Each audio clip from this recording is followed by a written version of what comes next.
The man I've devoted my entire life to is walking. Right now, 3:47 a.m. I'm watching my paralyzed husband of 30 years stand up from his wheelchair and casually stroll across our bedroom like he's done it every night for 3 decades. In my shaking hands, I'm holding enough pills to kill him. Or myself. I haven't decided yet. 5 minutes ago, I was Dolores Jenkins, the devoted Christian wife everyone pitted for sacrificing her dreams to care for her disabled husband. 5 minutes ago, I believed Robert's construction accident in 1993 had stolen his mobility and turned me into his full-time caregiver. 5 minutes ago, I heard him on a phone call. She's been the perfect free servant for 30 years. Dolores does everything while I collect disability checks. The Paralysis Act? Oscar-worthy. 30 years. My entire adult life. Gone. But here's what Robert doesn't know as he walks around our bedroom, thinking I'm asleep upstairs. The woman he just called his free servant is about to remind him why you should never underestimate someone who has nothing left to lose. But before I begin my story, let me know in the comments where you are listening from and what time it is. I just want to know I'm not alone in this. And if you feel moved by what you hear, consider subscribing. It helps give me the strength to speak my truth. Now let's get into my story. Now I need to tell you exactly how I got here. Because what happens next will change everything you think you know about revenge, justice, and what a helpless woman is capable of when she's been pushed too far. It started with me bringing Robert his midnight medication when I heard voices coming from his study, the room I'd been told he could barely reach because of his limited mobility. "Yeah man, she's been the perfect free servant for 30 years. He was saying, his voice clear and strong in a way I hadn't heard since before his accident. Dolores does everything, cooking, cleaning, managing my disability checks, even gives me sponge baths. And the best part? She actually thinks she's being a good Christian wife." I'd frozen in the hallway, the pill bottle rattling in my shaking hands like a death rattle. The Paralysis Act? Oscar-worthy if I do say so myself. Sometimes I almost feel bad watching her struggle to lift me in and out of the wheelchair. But hell, it's better than working construction for the rest of my life. This disability scam has been the easiest money I've ever made. The laughter that followed wasn't the weak, painful sound I'd been hearing for 3 decades. It was robust, healthy, and absolutely heartless. Now I'm standing here, 67 years old, staring at the man who'd stolen my entire adult life through the most elaborate deception I could have imagined. The pills in my hand could solve all my problems. A simple overdose. An accident. Who would question the death of a severely disabled man whose devoted wife had been pushed to her breaking point? But as I watch Robert, who thinks I'm asleep upstairs, casually stand up from his wheelchair and walk to the filing cabinet like he's done it 1,000 times before, I realize something that changes everything. I'm not going to kill him. I'm going to destroy him. The realization hit me like a sledgehammer to the chest. Everything had been a lie. I sank into the hallway shadows, my 67-year-old knees betraying me as I slumped against the wall. The prescription bottle rolled across the hardwood floor, pills scattering like my shattered world, each one marking another year of deception. Robert Henderson. I couldn't even think of him as my husband anymore. Continued his phone conversation, completely unaware that his 3-decade con was unraveling 10 feet away. The accident? He chuckled like he was recounting a favorite joke. Pure genius. I knew that construction site had safety violations. All I had to do was wait for the right moment, take a fall, and boom, lifetime disability benefits. The doctors couldn't prove I wasn't paralyzed, especially with my acting skills. My mind raced backward through 30 years of memories, each one now tainted with this horrible truth. The accident that had happened just 3 months after I'd finished my RN degree. Just when I was about to start working at the new medical center with the highest salary in the state. Robert had begged me not to take the job, said he needed me home, that he was feeling insecure about my success. Then came the fall. The devastating diagnosis. The devoted wife who gave up everything to care for her beloved husband.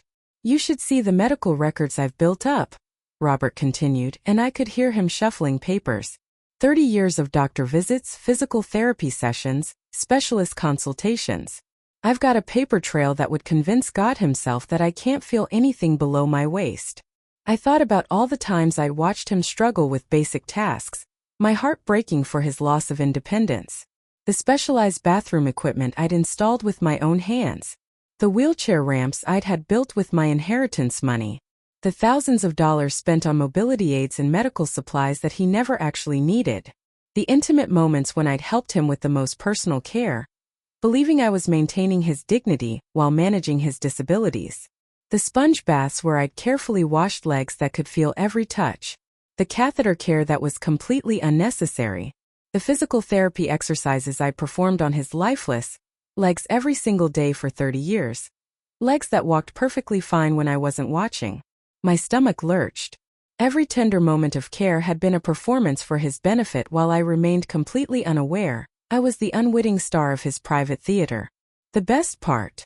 Robert's voice carried clearly down the hall, and I could hear the creak of his chair as he leaned back, a movement that should have been impossible for someone with his supposed injuries. She actually thinks this was all God's plan. That she's being tested. Dolores is so goddamn religious. She'd never question whether her husband was lying about being paralyzed. She just prays harder and takes better care of me. The mockery in his voice when he said my name made me physically ill.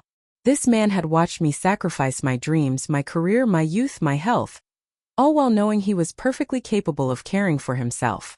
But it was his next words that ignited something dangerous in my chest. I've got enough money saved from the disability checks and her inheritance from her mother to disappear whenever I get tired of this setup. Maybe get a young girlfriend who doesn't look like she's been beaten down by life. Dolores is starting to look her age, you know? All those years of serving me have worn her down to nothing. My inheritance. The $200,000 my mother had left me when she died 5 years ago. Money I'd immediately put into Robert's care account to pay for better medical equipment and experimental treatments.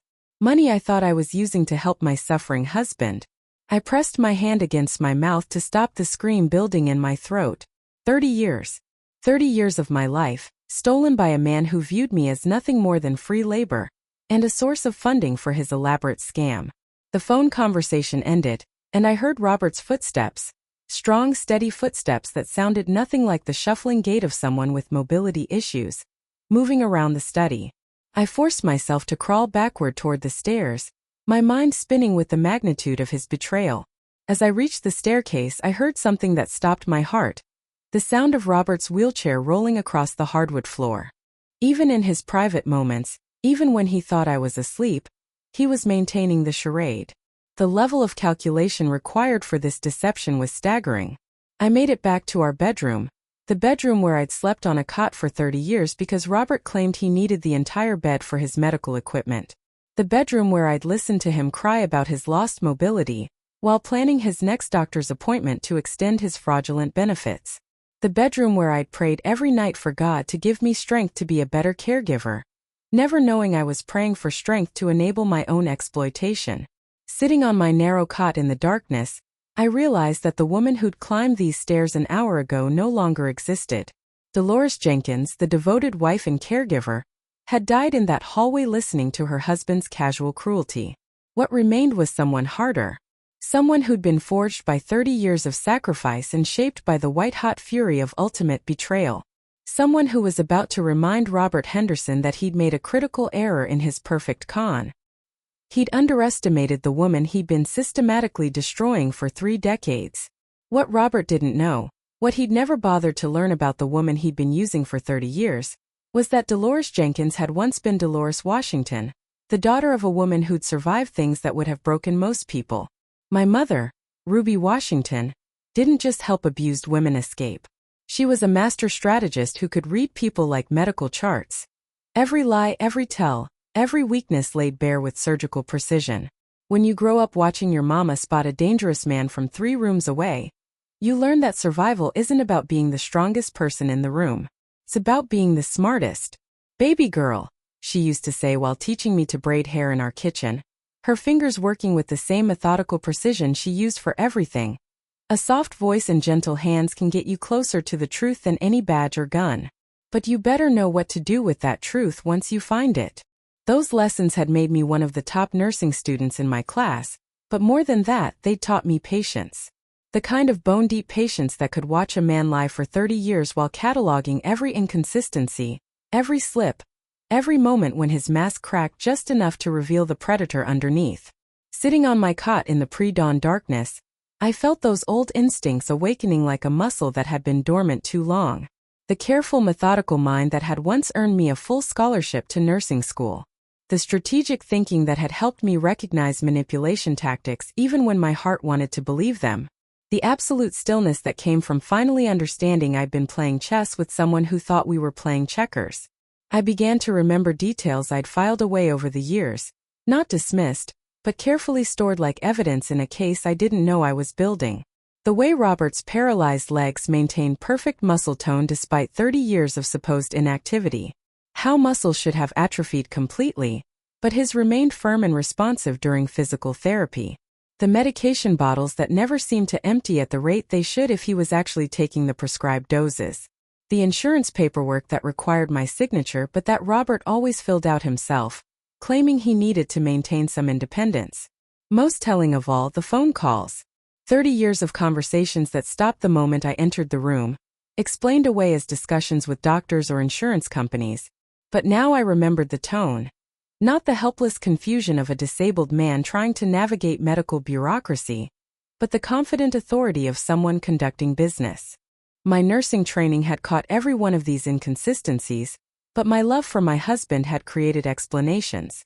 I told myself Robert was just trying to maintain some dignity, that the mind was powerful enough to preserve some functions despite physical limitations. But there had been financial signs too that I'd rationalized away. Disability checks that seemed larger than they should have been for someone with his diagnosis. Medical equipment that arrived without my ordering it, always with explanations about insurance approvals I hadn't requested. Claims that were paid faster than normal, processed with an efficiency that should have raised red flags. Robert had been running a sophisticated operation right under my nose, and I'd been the perfect cover. The devoted wife whose medical background made his claims more credible to doctors and investigators. The irony was devastating. My nursing expertise had made me the ideal unwitting accomplice to medical fraud. My reputation for compassionate care had legitimized his deception. My own professional standing had been weaponized against me. But my mother had taught me more than just patience and observation. When you grow up helping women escape dangerous men, you learn skills that don't appear on any resume. You learn how to research someone's entire life without leaving a trace. You learn how to document evidence that will hold up in court. You learn how to plan 10 steps ahead of the smartest liar you've ever met. Most importantly, you learn patience. The kind of bone-deep patience that can wait 30 years for the right moment to strike. Sitting on my cot in the pre-dawn darkness, I felt those old skills awakening like muscles that had been dormant too long. The careful, methodical mind that had made me one of the top nursing students in my class. The strategic thinking that had helped my mother coordinate safe houses across 3 states. The absolute ruthlessness that came from being underestimated by every man who thought a soft-spoken black woman couldn't possibly be dangerous. Robert had made the classic mistake. He'd confused kindness with weakness, devotion with stupidity. I spent the next hour lying in the darkness, cataloging everything I knew about Robert's deception with the systematic approach my mother had taught me. 30 years of medical appointments I'd driven him to, complete with times, dates, and the doctor's actual findings. 30 years of disability checks I'd helped him deposit, with amounts that I now realized had been inconsistent with his claimed condition. 30 years of insurance claims I'd filed on his behalf, creating a paper trail that would tell a very different story when examined by investigators. All of it documented. All of it traceable. All of it evidence of the most sophisticated disability fraud case the state had probably ever seen. But more than that, I began to remember things I'd dismissed over the years. The times I'd caught Robert standing by the window when he thought I was gone. His posture straight and natural. The mysterious phone calls that stopped the moment I entered the room. Conversations that had the rhythm of business dealings, rather than medical consultations. The way his muscle tone had never diminished despite his supposed paralysis, something that should have been impossible after 30 years of complete inactivity. My nursing training had caught these inconsistencies, but my love for my husband had created explanations. I told myself that the mind was powerful, that maybe his determination was giving him moments of strength. I'd explained away every red flag because I'd wanted to believe in the man I'd married. But there had been other signs too. Financial irregularities I'd noticed but never questioned. The way Robert always insisted on handling certain paperwork himself, claiming he needed to maintain some independence. The disability checks that seemed larger than they should have been for his supposed condition. I'd spent 30 years as Robert's caregiver, but I'd also spent 30 years managing his medical care, his finances, his entire life. I knew more about his supposed disability than any doctor, any insurance investigator, any federal agent who might want to build a case against him. I knew because I'd lived it, documented it, and managed every single detail of it for 3 decades. As the sun began to rise, I felt something I hadn't experienced in 30 years. The thrill of having a purpose that was entirely my own. Not Robert's caregiver, not the devoted wife, not the woman everyone pitied for her burden. I was about to become the architect of Robert Henderson's complete destruction. But first, I needed to do something that would require every ounce of acting ability I possessed. I needed to continue being Dolores Jenkins, the unsuspecting wife, long enough to gather the evidence that would bury him. The irony wasn't lost on me. After 30 years of being manipulated by the world's most dedicated actor, I was about to give the performance of my lifetime. The difference was that when my curtain fell, Robert Henderson would be facing federal charges that would put him in prison for the rest of his natural life. That morning, I brought Robert his breakfast tray just like I had every morning for 30 years. Oatmeal with brown sugar, fresh orange juice, and his morning medications. I smiled at him with the same gentle expression I perfected over 3 decades, but now it felt like wearing a mask over molten steel. "How did you sleep, honey?" I asked, arranging his pillows with the same tender care I'd shown him for 3 decades. "Terrible," he groaned, slipping seamlessly back into his role like an actor returning to a long-running play. "The pain in my back was awful. I think we need to call Dr. Morrison about adjusting my medication." I nodded sympathetically, mentally noting that this would be another fraudulent doctor's visit to add to my growing list. "Of course, sweetheart. I'll call first thing." But as I turned to leave, Robert said something that made my blood freeze in my veins. "Oh, and Dolores? I've been thinking about our conversation regarding that new assisted living facility in Charlotte." I kept my expression neutral, but my mind was racing. An assisted living facility would mean professional caregivers who might notice inconsistencies in his condition. It would mean losing control of his daily routine and medical documentation. It would mean witnesses to his supposed limitations. "That's very thoughtful of you," I said carefully, "but I'm still perfectly capable of caring for you." "I know you are, darling, but I can see the toll this is taking on your health. Besides," his smile was what I now recognized as calculated cruelty disguised as concern, "I've been looking at our finances and we can afford a nice place. Between my disability benefits and your mother's inheritance, we're in better shape than I expected." "Your mother's inheritance." He said it like it was money he'd earned through his suffering, not money I'd inherited and immediately sacrificed for his care. The casual ownership in his voice made my hands shake with suppressed rage. "We can discuss it," I said, backing toward the door before my composure cracked. "Actually, I've already scheduled a tour for next week, just to see our options." The timeline was accelerating. Whatever Robert was planning, he was moving faster than I'd anticipated. That afternoon, while Robert was supposedly napping, I quietly entered his study. For 30 years, this room had been off-limits to me. Robert claimed it was the only space where he could maintain some privacy and independence, and I'd respected that boundary like the devoted wife I'd been trained to be. Now I understood it was where he conducted the business of being Robert Henderson, fraud artist. The filing cabinet was unlocked. Why would he lock it when his helpless wife couldn't possibly suspect anything? Inside, I found the evidence of 3 decades of systematic fraud that took my breath away. Multiple disability claims with different insurance companies, each one carefully crafted to avoid raising red flags. Medical reports from doctors I'd never heard of, documenting symptoms and examinations that had never happened. Bank statements showing disability payments that were double what I'd been told he was receiving. Money being funneled into accounts I didn't know existed. But it was the manila folder labeled Dolores that made my hands shake so violently I nearly dropped it. Inside were photocopies of my nursing license, my mother's death certificate, bank statements from accounts I didn't know existed, and most chilling of all, a life insurance policy on me that Robert had taken out 5 years ago.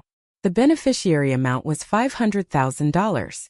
At the bottom of the folder was a handwritten note in Robert's neat script. Dee's health declining. Caregiver stress symptoms documented with Dr. Patterson. Natural progression if necessary. I sat back in Robert's chair, the full scope of his plan finally clear. He wasn't just stealing my life, he was planning my death. The assisted living conversation wasn't about getting better care for him. It was about establishing a narrative where his devoted wife had been overwhelmed by caregiver stress, leading to health problems that would eventually claim her life. With me gone, Robert would inherit everything, collect on my life insurance, and presumably recover enough from his grief to live independently. The perfect end to a perfect con, with him playing the grieving widower who'd lost everything.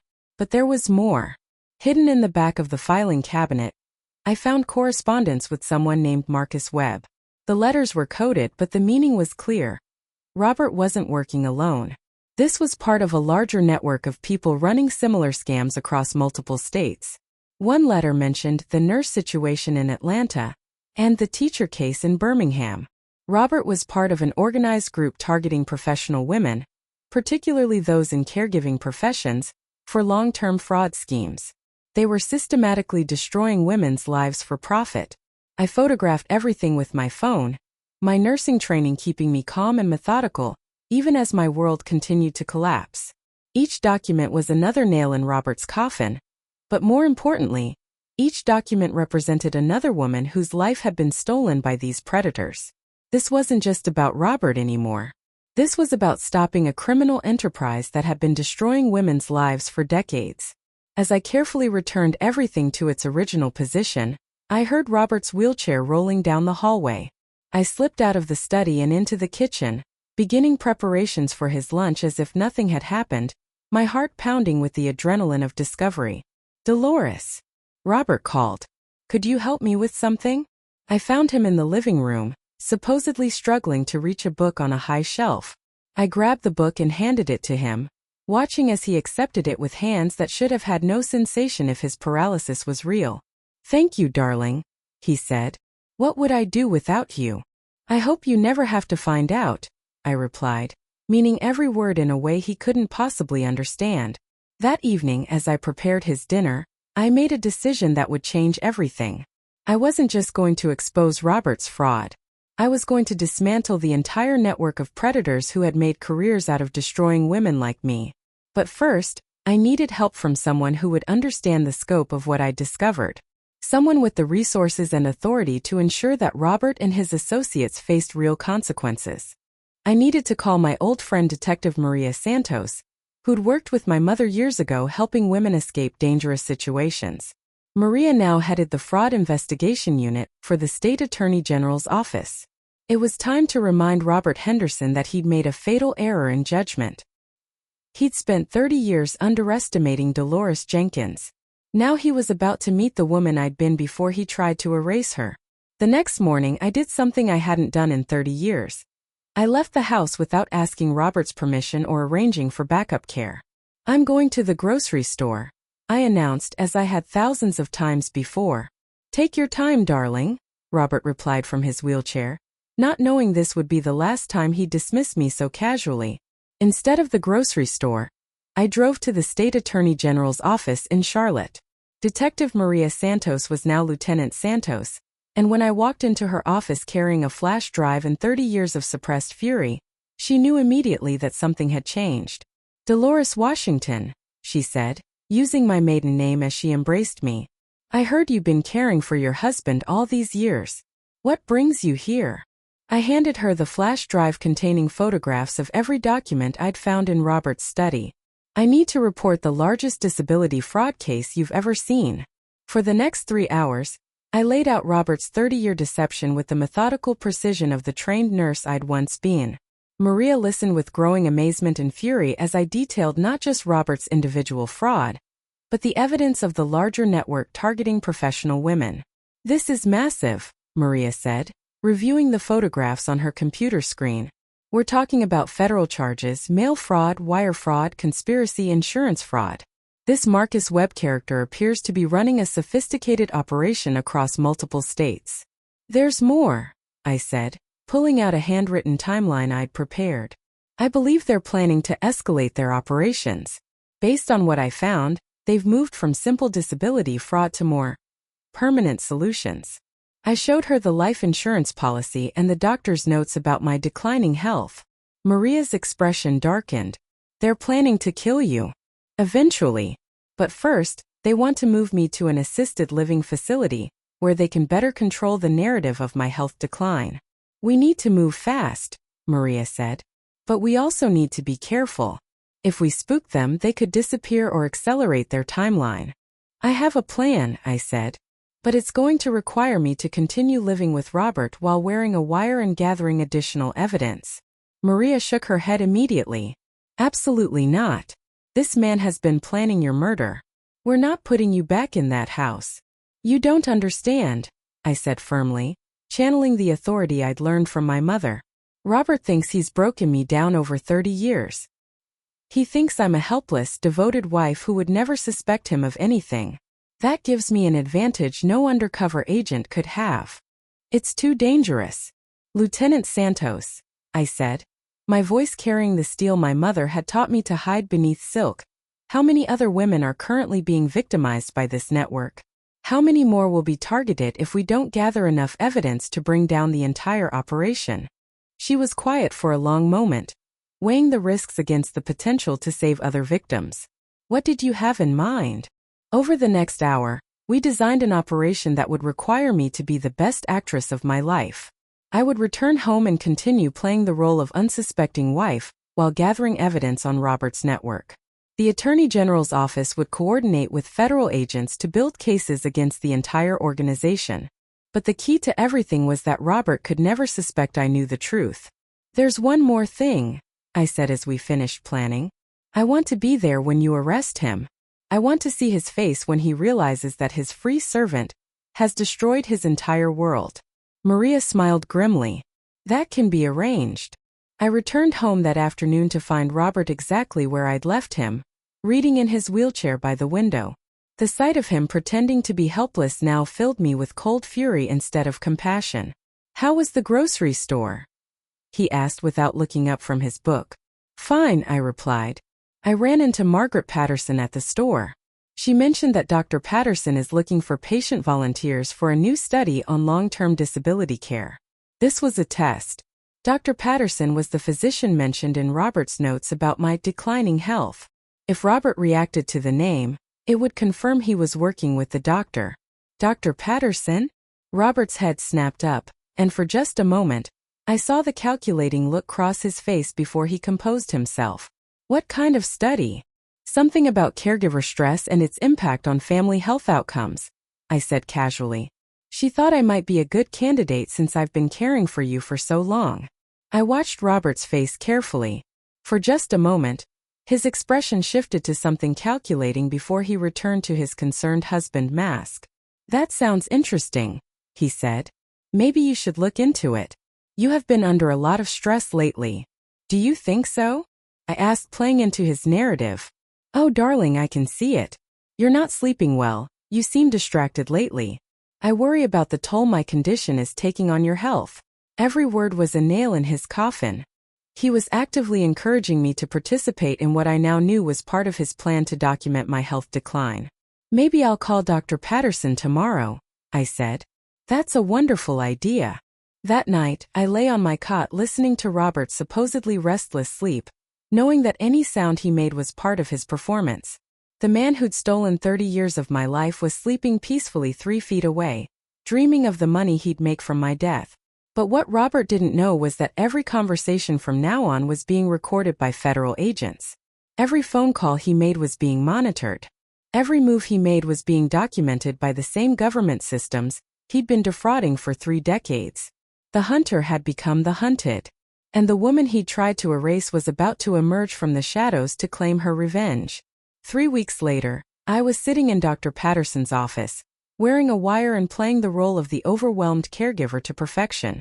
Mrs. Jenkins, your stress levels are certainly elevated, Dr. Patterson said, reviewing fabricated test results that federal agents had allowed him to conduct. 30 years of caregiving would take a toll on anyone. I just want to make sure Robert gets the care he needs. I said, channeling 3 decades of genuine devotion into my performance. Of course, but we also need to consider your health. I'm seeing some concerning indicators that suggest we should monitor you closely over the next few months. This was it. Dr. Patterson was officially beginning to document my declining health for Robert's plan. Every word was being recorded for the federal investigation. What kind of indicators? I asked, letting just the right amount of worry creep into my voice. Elevated stress hormones, blood pressure irregularities, signs of chronic fatigue. All consistent with what we call caregiver syndrome. If left untreated, it can lead to serious health complications. What should I do? For now, just continue your current routine. Come see me monthly so we can track your progress. And Mrs. Jenkins. Dr. Patterson's smile was coldly professional. Don't worry about the cost. Mr. Henderson's insurance will cover everything. I left the appointment with a bottle of pills that federal agents had already confirmed were designed to gradually compromise my health over time. Dr. Patterson had just attempted to poison me while billing Robert's insurance for the privilege. That evening, Robert was unusually attentive, like a spider sensing movement in his web.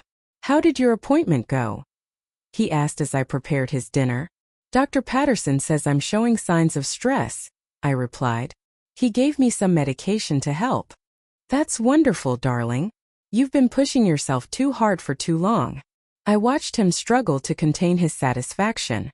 After 30 years of manipulation, Robert couldn't quite hide his pleasure at seeing his plan move forward. He wants to see me monthly to monitor my progress, I continued. Excellent. We want to make sure you stay healthy. That night, I did something that required every ounce of acting ability I possessed. I took one of Dr. Patterson's pills, which federal agents had replaced with harmless placebos, and let Robert see me doing it. The doctor said these would help with my anxiety, I explained. Good girl, Robert said, the mask slipping for just a moment to reveal something predatory. You should always listen to the doctor. Over the next week, I played the role of a woman whose health was declining. I moved a little slower, seemed a little more confused, appeared a little more fragile. Robert's delight was barely concealed beneath his mask of concerned devotion. But what Robert didn't know was that federal agents had been building cases against his entire network. Marcus Webb had been arrested in Atlanta. Dr. Patterson was under surveillance. The assisted living facility Robert had chosen for me was owned by another member of their criminal organization. The net was closing around all of them and they had no idea. Friday morning, Robert made his fatal mistake. Dolores, he said over breakfast, his voice carrying a new urgency. I've been thinking about our conversation regarding the assisted living facility. Oh, I think it might be time to move forward with that plan. You've been so tired lately, and I worry about your ability to care for me properly. This was it. Robert was accelerating his timeline, probably because he could see I was deteriorating faster than expected. Are you sure? I asked. I hate the thought of not being able to care for you myself. Darling, you've given me 30 wonderful years. But I can see this is killing you, and I can't bear to watch you suffer for my sake. The audacity was breathtaking. Robert was positioning my murder as a mercy to spare me from continued suffering. If you think it's best, I said quietly. I do. In fact, I've already spoken with them about availability. We could move you in as early as next week. Next week. I let my voice crack appropriately. That seems so soon. I know it's fast, but they had a sudden opening, and the truth is I don't think you should wait much longer. That afternoon, while Robert was supposedly napping, I made a call to Lieutenant Santos. It's time, I said. He's moving to put me in the facility next week. We're ready, she replied. Federal agents will execute search warrants simultaneously across 3 states tomorrow morning. Are you prepared for this? I've been ready for 30 years. Saturday morning arrived gray and cold, like the sky itself was holding its breath. I made Robert's breakfast as I had thousands of times before, but this time I knew it would be the last. At exactly 9 a.m., the front door exploded open. FBI. Search warrant. Federal agents flooded into our house like an avenging army, followed by Lieutenant Santos and a team of state investigators. The sound was deafening after 30 years of quiet devotion. Robert's performance was Oscar-worthy. He immediately began his helpless disabled man act, calling for me to help him understand what was happening. Dolores, what's going on? Help me. I walked into the living room and looked at the man who'd stolen my life. For a moment he appeared exactly as he had for 30 years. Confused, vulnerable, dependent on me for protection. Then Lieutenant Santos spoke. Robert Henderson, you're under arrest for disability fraud, insurance fraud, conspiracy to commit murder and racketeering. Robert's face cycled through confusion, fear, and finally calculation as he realized the scope of what was happening. I don't understand, he said, maintaining his act even as handcuffs were placed on his wrists. There must be some mistake. I'm disabled. My wife can tell you. Dolores, tell them. Every eye in the room turned to me. This was the moment I'd been waiting for 30 years. Tell them what, Robert? I asked quietly. Tell them about my accident. About my paralysis. About how you've been caring for me. I walked closer to him, my voice steady and clear. You mean tell them about the construction accident that never happened? About the paralysis you've been faking for 30 years? About how you've been using me as a free servant while defrauding the government and planning to murder me for insurance money?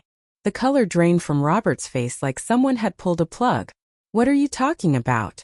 Dolores, you're confused. Your health has been declining. My health is fine, Robert. Unlike the poison Dr. Patterson has been giving me at your request. That's when Robert made his final desperate play. He suddenly stood up from his wheelchair, his mobility completely natural after 3 decades of supposed paralysis. You can't prove anything, he snarled, all pretense of disability gone. It's your word against mine. And who's going to believe a bitter old woman over medical records spanning 30 years? But that's when Lieutenant Santos smiled and delivered the blow that shattered Robert's world. Actually, Robert, we have something better than her word. She held up a small recording device. We have your confession.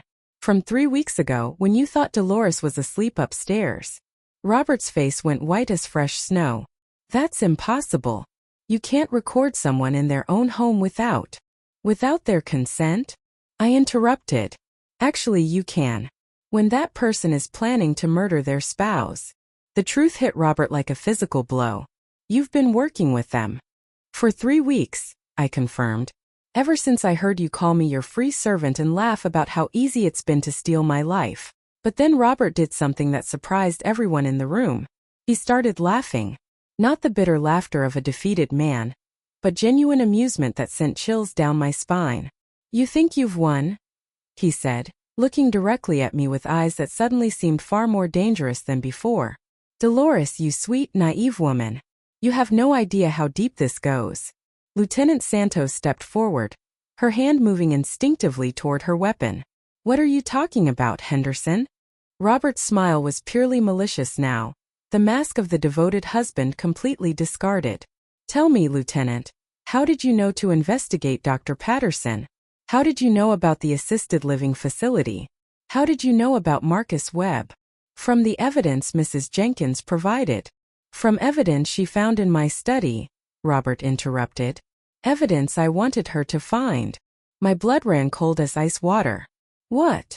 Did you really think I didn't know you'd been snooping around? I've been watching you for weeks, Dolores. I know about your little trips to the Attorney General's office.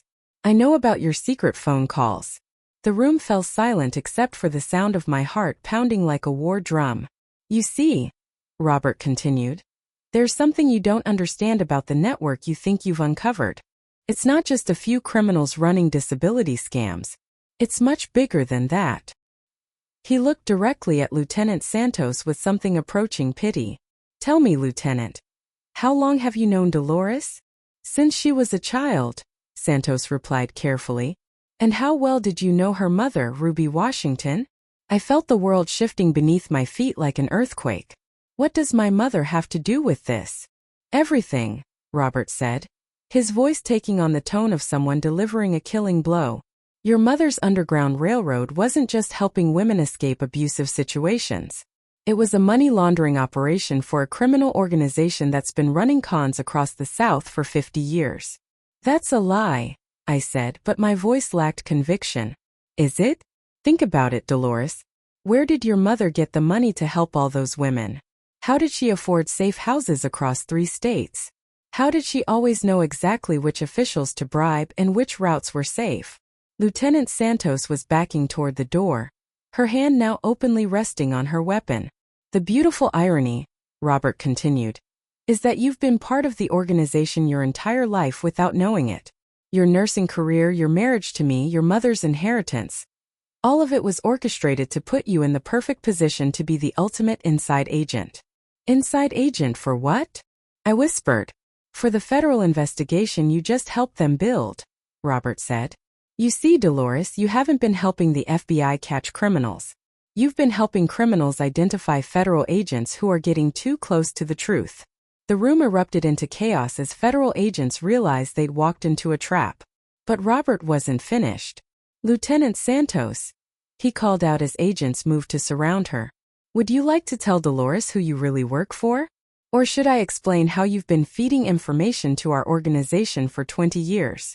I stared at the woman I trusted, the woman who'd known my mother, the woman I'd believed was helping me get justice. Santos smiled sadly, and for the first time, I saw the truth behind her caring facade. I'm sorry, Dolores, but your mother trained you too well. You were always going to figure out the truth eventually. That's when I realized the most horrible truth of all. I hadn't been Robert's victim for 30 years. I'd been his unwitting partner in a criminal enterprise that had been using me since the day I was born. But as I stood there, surrounded by chaos and betrayal, I felt something unexpected. Relief. For the first time in my life, I finally understood who I really was. And I was about to show everyone in that room why that was the most dangerous knowledge they could have given me. The chaos in my living room lasted exactly 37 seconds.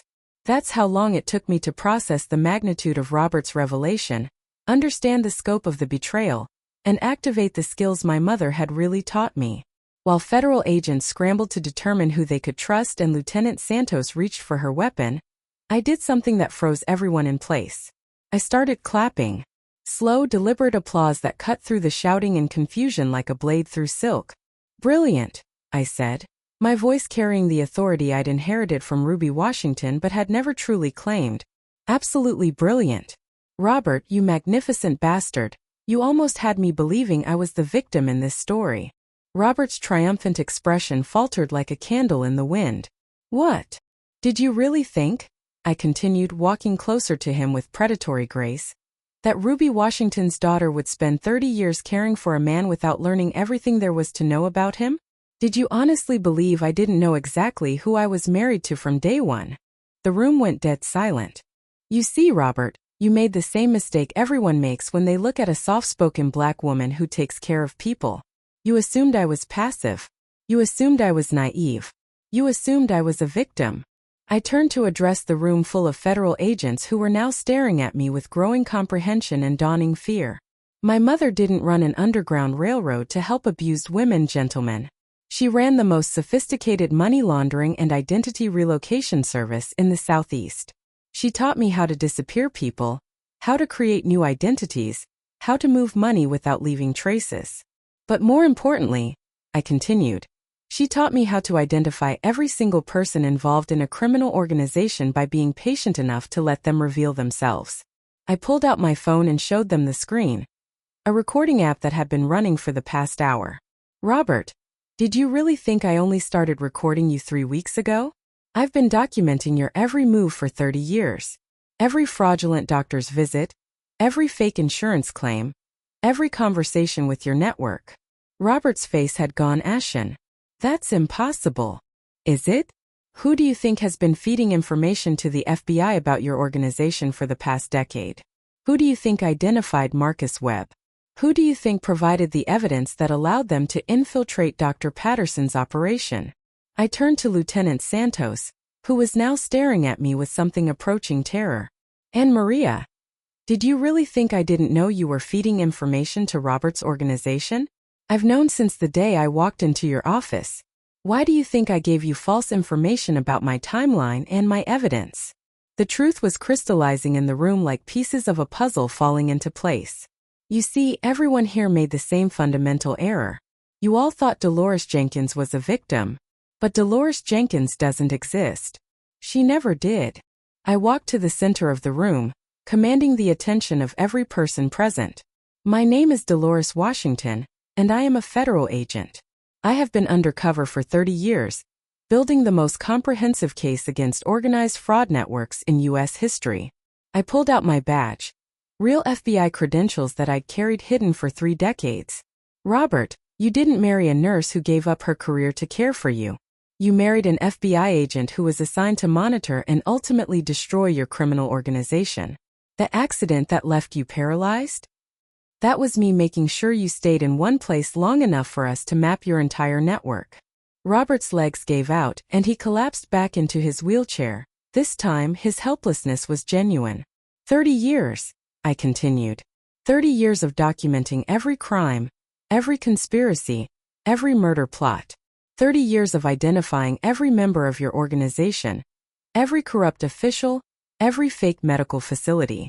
I gestured around the room. The federal agents you see here? They're not the ones who got too close to the truth. They're the clean team, brought in specifically to make arrests once I'd completed my investigation. Lieutenant Santos, Dr. Patterson, Marcus Webb. All of them have been under surveillance by actual federal agents while they thought they were manipulating me. The lead FBI agent stepped forward. Agent Washington, do you have the evidence packages ready for prosecution? All documentation has been transmitted to the Justice Department, I confirmed. We have 30 years of evidence covering 127 individuals across 12 states, including 23 corrupt government officials and 45 medical professionals. I turned back to Robert, whose world was collapsing around him like a house of cards. The disability fraud was just the beginning, Robert. The identity theft, the money laundering, the murder plots, we have everything. But most importantly, we have the one thing that will destroy your entire organization. What? He whispered. We have the financial records of every transaction your network has conducted for 30 years. Every bribe, every payoff, every illegal transfer. Your organization didn't just steal from disabled people and murder innocent women. You stole from the federal government for 3 decades. I smiled at him with 30 years of accumulated satisfaction. The United States government doesn't forgive people who steal from them, Robert. Your organization is facing charges under the RICO Act, which means every single member will be held responsible for every single crime committed by the group. But you, I continued, you get the special honor of being charged as the ringleader of a criminal enterprise that spans 3 decades. The minimum sentence for your crimes is life in federal prison without the possibility of parole. The room erupted as arrests began in earnest. Lieutenant Santos was cuffed and read her rights. Dr. Patterson was being arrested simultaneously at his office. Across 3 states, federal agents were executing warrants and making arrests based on evidence I'd been gathering for 30 years. But I wasn't finished with Robert. There's one more thing, I said, kneeling down so we were eye level. You asked me 30 years ago to promise to love and honor you in sickness and in health, for richer or poorer, until death do us part. His eyes were filled with terror and disbelief. I kept that promise, Robert. I honored you by making sure you received exactly the justice you deserved. I stayed with you in your sickness, your moral sickness, and your health. I stayed with you through richer, when you were stealing from the government, and poorer, when you'll have nothing left after restitution. I stood up, looking down at the man who'd thought he was using me as a free servant. And now death is going to part us, because you're going to die in federal prison, alone and forgotten, while I finally get to live the life I've earned. As Robert was led away in handcuffs, he turned back to me one final time. How? He whispered. How did you fool me for 30 years? I smiled at him with all the warmth and compassion I'd shown him every day of our marriage. The same way you fooled me, darling. I'm just a better actor than you ever were. 6 months later, I stood in the lobby of the FBI field office in Washington, D.C., wearing my dress uniform for the first time in public. Director Harrison was presenting me with the Medal of Valor for what the Bureau was calling the longest successful undercover operation in FBI history. Agent Washington's 30-year investigation resulted in the arrest and conviction of 127 individuals, and the recovery of over $50 million in stolen federal funds. Director Harrison announced to the assembled crowd of agents and media. Her dedication to justice, even at tremendous personal cost, represents the highest ideals of federal law enforcement. The personal cost had indeed been tremendous. 30 years of my life spent playing a role, 30 years of sacrificing my own dreams and desires for the mission. But as I looked out at the audience, including family members of victims whose lives had been destroyed by Robert's organization, I knew it had been worth it. After the ceremony, I was approached by a young woman who introduced herself as Dr. Angela Martinez. "Agent Washington," she said, "I wanted to thank you personally. My grandmother was one of the victims of the identity theft ring. Her medical records were used to defraud Medicare of thousands of dollars, and when she tried to get treatment for her diabetes, she was told her insurance had been exhausted. I'm sorry for what your family went through," I said. "She died because she couldn't afford her medication," Dr. Martinez continued. "But knowing that the people responsible are now in prison, it gives us some peace." There had been many victims like Dr. Martinez's grandmother. The investigation had revealed that Robert's organization had stolen the identities of over 2,000 people, many of them elderly and vulnerable. Some had died because they couldn't access medical care after their benefits were fraudulently exhausted. Justice had been served, but it could never restore the lives that had been lost. Robert Henderson was sentenced to life in federal prison without parole. Lieutenant Santos received 25 years. Dr. Patterson got 15 years and lost his medical license. Marcus Webb, who had cooperated with authorities in exchange for a reduced sentence, was serving 10 years. The criminal organization that had seemed so powerful and untouchable had been completely dismantled. As for me, I was finally free to be Dolores Washington again. The FBI offered me a position as director of their new long-term undercover operations program, but I declined. 30 years was enough.